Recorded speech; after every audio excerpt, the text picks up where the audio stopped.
Yo, what is up guys, it's Jack and welcome back to another video. And first and foremost, please excuse me if my energy is just a little bit lacking compared to the previous couple of videos.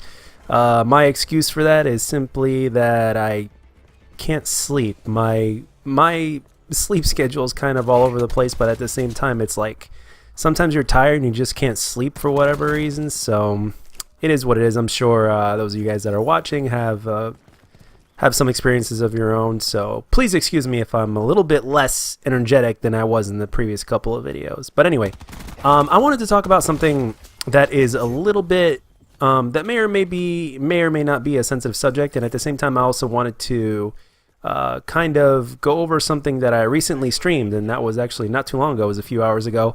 And that's why I don't have footage of that in this video, even though I'll be talking about that later on in the video, because there's 2.5 hours of footage from the stream basically in the previous video. It's basically the stream. So I figured it would be kind of pointless to use that as well. But anyway, let's get on to the nitty-gritty, and then after that we'll go into the so-called training that I've been doing in order to prepare myself for Black Ops 4 now that I stopped playing Halo and I'm back on COD in order to get ready for Black Ops 4, which is, what, 4 or 5 days away from now. Very, very exciting. Who knows, maybe that's probably the reason I can't sleep. But what I wanted to talk about is, should aim assist be removed from console Call of Duty? Now, again, some of you guys, just for me having that thought and basically saying that out loud, will be like, are you crazy? I mean, you need aim assist, you gotta have it. I mean, this isn't mouse and keyboard and all that kind of stuff. And then there might be a few of you that are watching this that might be PC players and that are like, you know what, I kind of see where you're going with this, and you know what, yeah, it will help widen the skill gap even more. So yes, aim assist should be removed. It's kind of like a crutch. So I'm kind of curious as to whoever sees this video, if you'd be so kind to answer in the comment section, which side of the spectrum do you fall upon? Do you believe or do you not care? There's three sides. Would you like aim assist to be removed for the purposes of widening the skill gap, or does it not bother you, or do you think that it should remain? Now obviously one of the reasons why I think aim assist was put in a game in the first place, besides the obvious, right, is also it helps to retain that audience, that casual audience of the game, which is very understandable, because you can't just have sweaty tryhards playing your game. You gotta have everybody. You gotta at least make it accessible to everybody, and I can understand that. And even with aim assist being in the game, the more you practice, the more time you put into it, your aim will get better, no doubt about it. But one of the things that would speed this up and amplify it, and at the same time, you know, at first it would be a lot harder, but after a while you'd get used to it. But the thing is that Black Ops 4 from the beta, as I remember, actually has some pretty heavy aim assist. It either has heavy aim assist from what I felt, because I played a shit ton of the beta. It's either got really heavy aim assist, or it just feels so damn different that it feels like the aim is harder. Maybe it's just the sensitivity feeling a little bit different, or it could be both. It could be a little bit of everything, but it feels like the aim assist is actually pretty damn heavy for Black Ops 4, and maybe they did this in order to kind of compensate for the time to kill being a little bit longer, to kind of find a balance. Because the thing is this, the fact remains that if you are not a good player, it is going to be a lot harder for you to stay on target than it would be a good player.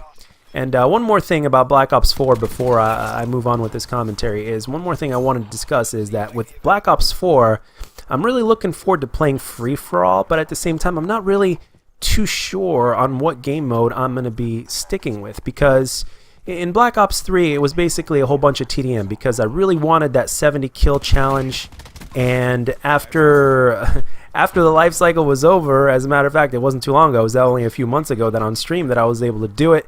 And quite frankly, if I didn't make a couple more mistakes, I would have, who knows, I might have even had the world record. I could have had like 85 kills or something like that in a TDM, but I made a few mistakes. But I was able to get 75, and I was happy with that, and I got it on stream, and that was a cherry on top.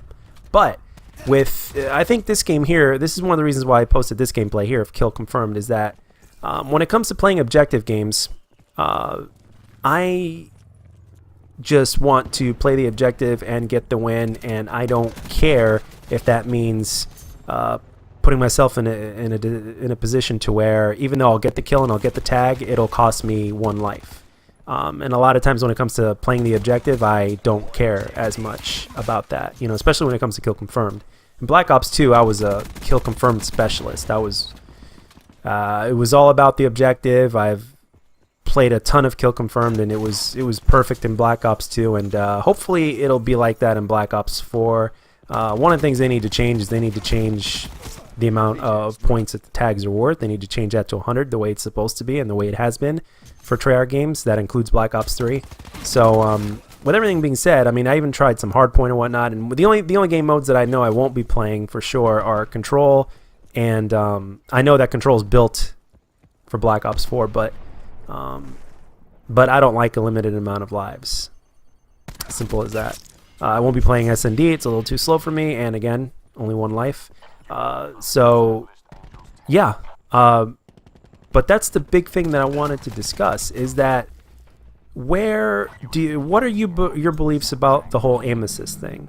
And I know I have so many different variety of people that watch my content, and some people are very much competitive players, some are very casual, some play on PC, some play on console. Everybody is just really, really different, and that's basically the best way to measure the Call of Duty community as well. Everybody is just so different. Everybody's their own player. Everybody has their own opinions and preferences. So I want to know, what are your thoughts about it? Because you obviously know my thoughts. With me personally, I wouldn't mind if they removed it, but at the same time, I don't mind if they keep it either. But I just thought it was very interesting because I've also heard some of the best players also, specifically those that originally started on PC. Before they moved on the console and then they went back on PC or whatnot.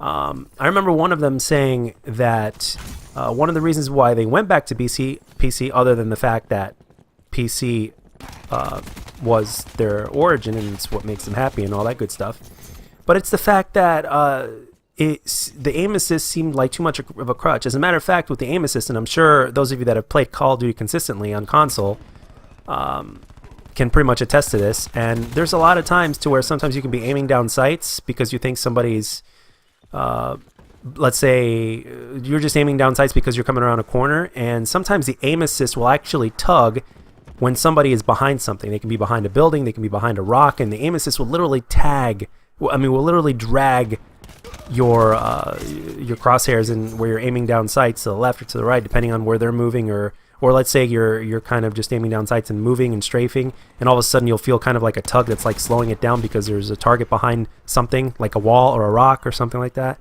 and it will and you can tell that they're there even though you're not necessarily supposed to. So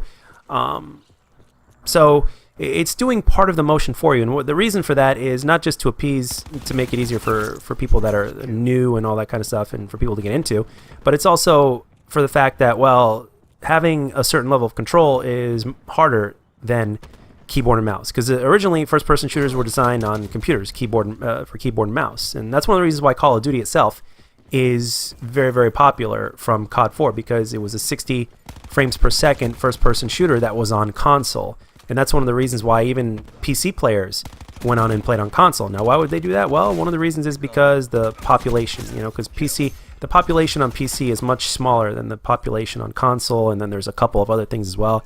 But I'm also very happy for the PC community this year with Black Ops 4. It's going to be on Battle.net, and it's going to be a lot harder to tamper with and all that kind of stuff. So, and with all the different things that they've implemented to where people with a really good rig can really get the most out of the experience with it, I think it's really good. And even though I don't play on PC, at least not yet, which we'll see what the future holds for that.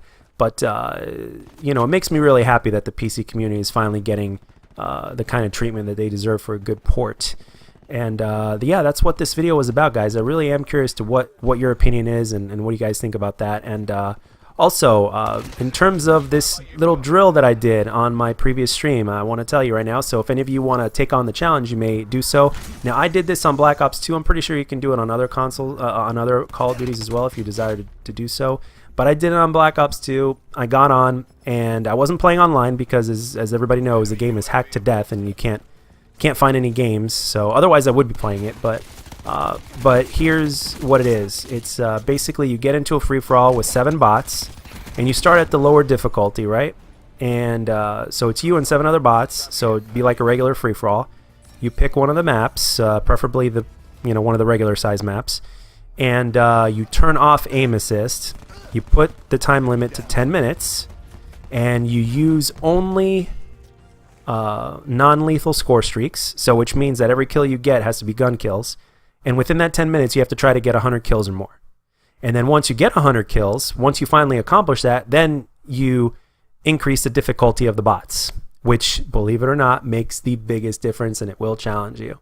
So for those of you guys that are interested in taking up the challenge and see where you lie and stuff like that, give it a shot, and you will be surprised as to how difficult it is, especially when you go from one difficulty to the next in order to get those 100 kills on those bots, and without the aim assist as well. And you'll also come to find that after a certain amount of time of playing, you'll actually get used to the fact that there is no aim assist, and to a certain extent, it'll be almost like as if aim assist was there, because it's muscle memory, and your muscles and your muscle memory adapts, and there you go. So so yeah, with all that being said, I mean, I'm sure you guys can understand why I chose this subject and why I kind of kept on going back and forth on a tangent about it. But I'm really curious to know, what are your opinions, and where do you fall on it? So and there is no right or wrong answer. Obviously, it's an opinion. So so let me know down in the comments section below, or on Twitter or whatnot. So that's it. And if you enjoyed the video, guys, let me know. And if you didn't, let me know what I can do to make my videos better. And I'll catch you guys on the next one.